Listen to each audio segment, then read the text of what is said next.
Well, the Mayavati book came about because I've been always fascinated by the BSP. Partly because I met Kanshiram, who's the founder of BSP, a visionary leader, and of course mentor of Mayavati. In the early 80s, I was in fact one of the first journalists who got to know him well, and I found him a fascinating character. And the politics of BSP was so completely different from all other politics.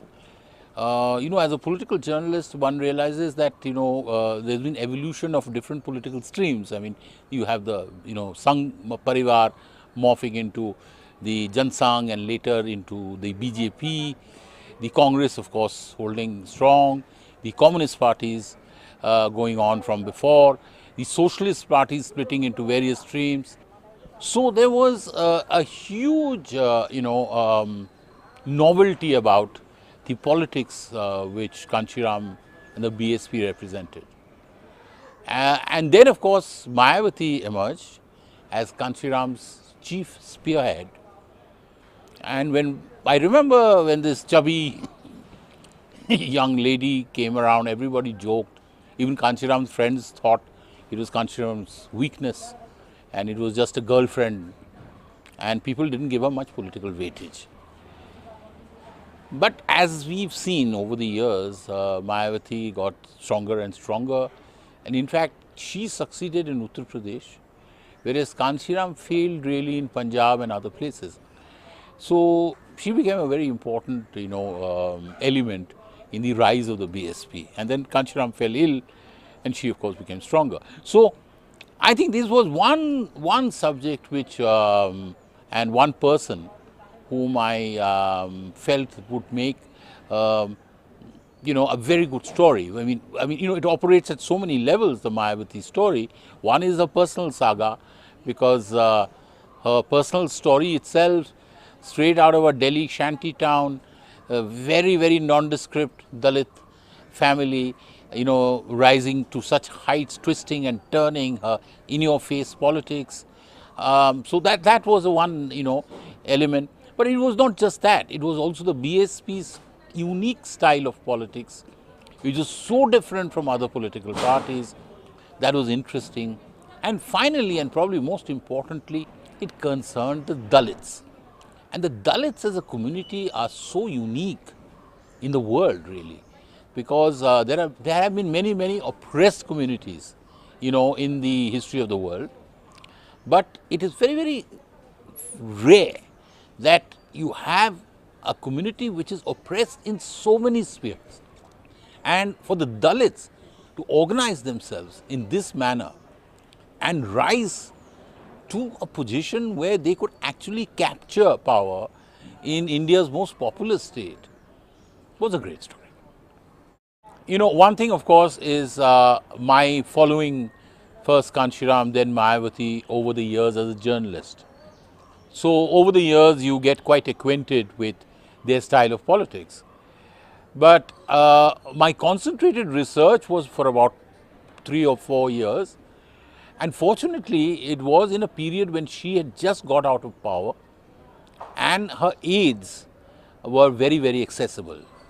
Now, I deliberately did not go to Mayavati because I knew that if I had approached her and if she got wind of that I was doing a book, the kind of person she was, she would really sit on my head and make me do a publicity brochure.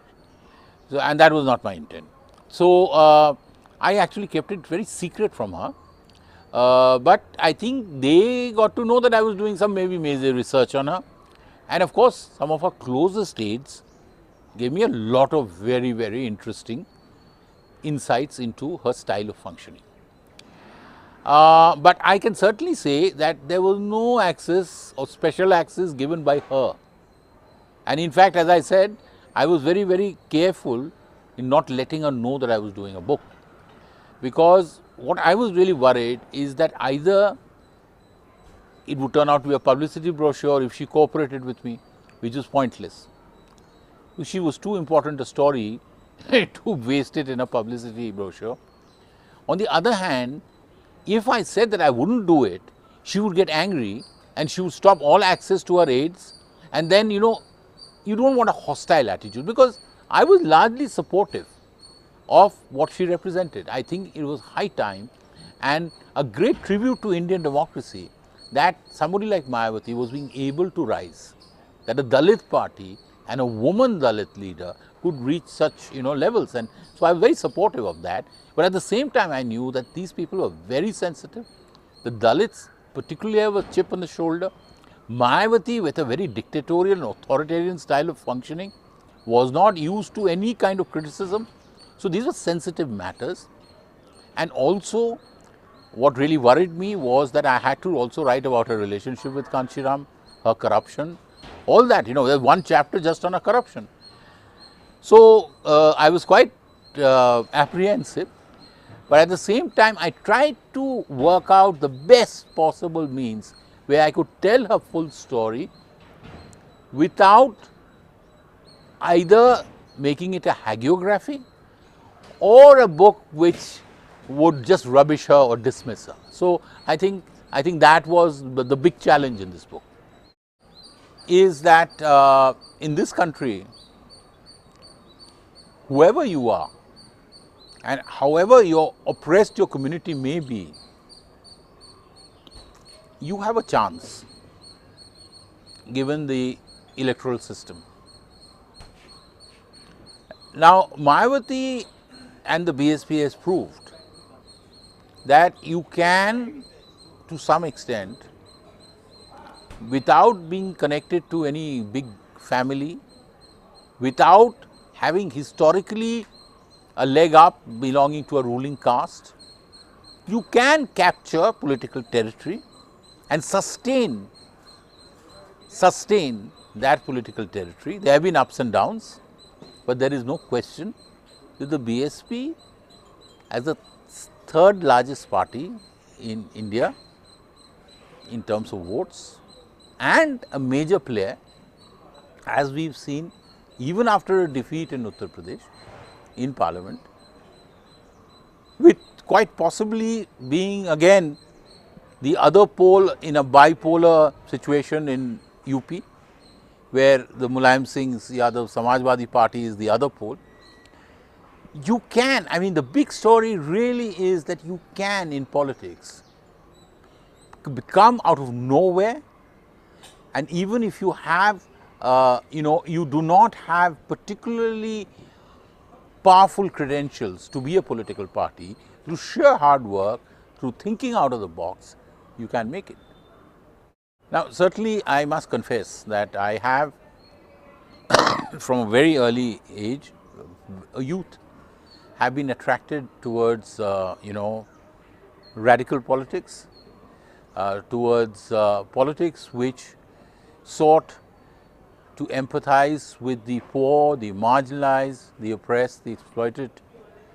And I just felt that apart from the injustice of it all, I personally feel that for India to go ahead, you have to look at and nurture large swathes of civil society which have been left behind, who are neither socially, economically or politically empowered.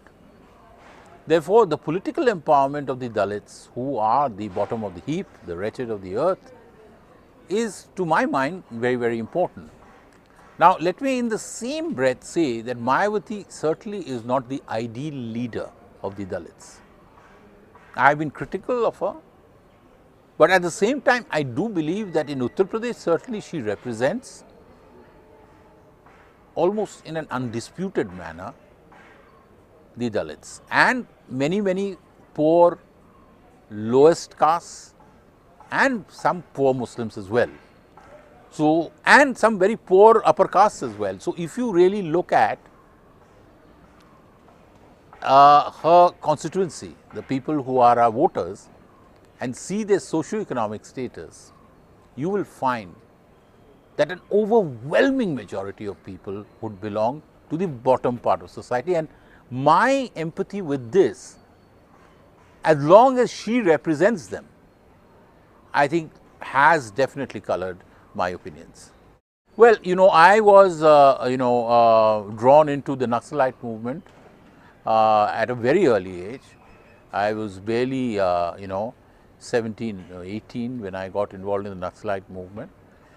I left the movement because I seriously disagreed with the kind of politics it entailed, the kind of secret conspiracy, attitude and the terrorist methods which were being used.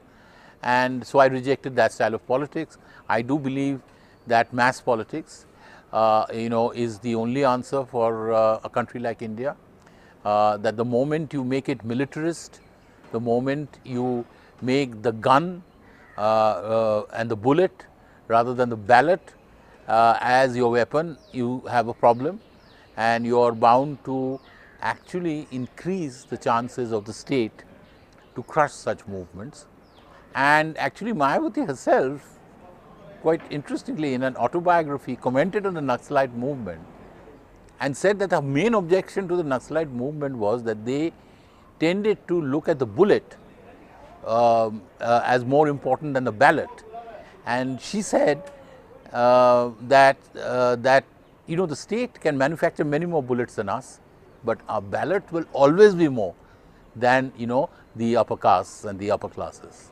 So I mean, I do have a background which certainly empathizes with that constituency she represents, although Mayawati's politics is so completely different from the Naxalite politics, and her lifestyle, which is extremely opulent, big diamonds, big bungalows, big statues, is something completely different from the way Naxalites operate. Her style, and that I have been critical of as well. But what I am trying to say is that her constituency is the same constituency which I, from a very, very early age, have had a special empathy for. Well, obviously when you write a book of this kind, your general perspective, your overall beliefs is going to color anything you write. On the other hand, if you are part of a political party or believe in a particular creed, then it introduces a new kind of filter. Now, I do not have that. I am not a part of the BSP. I am not necessarily a believer in all what they believe. And therefore, the question of objectivity never really came up in this sort of manner. It wasn't really a challenge because I could write anything about Mayawati, and it wouldn't at all compromise my overall beliefs. I could very happily take a very, very objective view about her, therefore this did not happen. However, I must say and add that after I wrote the book, because there has been so little written about the BSP and Mayawati, and my book has been really the only one, I became a kind of spokesman for her and the BSP on various television channels, and giving a quote to everybody. Something happened to Mayawati and she's been always in the news. Everybody came and asked me. And as you know, there's been a huge media campaign against her. She is the kind of person who really makes the establishment and particularly the upper classes, the upper caste, extremely jittery. And I think because she is very in your face, she's very crude and provocative sometimes, and somehow it gives the feeling that, oh my God, if she comes into power somehow, the great unwashed masses will rise and sort of slit our throats. I think these fears are vastly exaggerated. I don't think that's going to happen.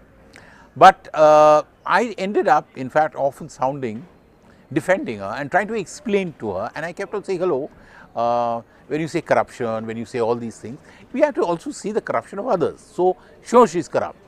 But I might point out to many, many senior Congress leaders or BJP leaders or various other party leaders who are equally corrupt, if not far more corrupt than her, but who handle their corruption in a little more sophisticated manner, So, I think that I've managed to handle it, this way, that I've tried to keep a balanced view of her.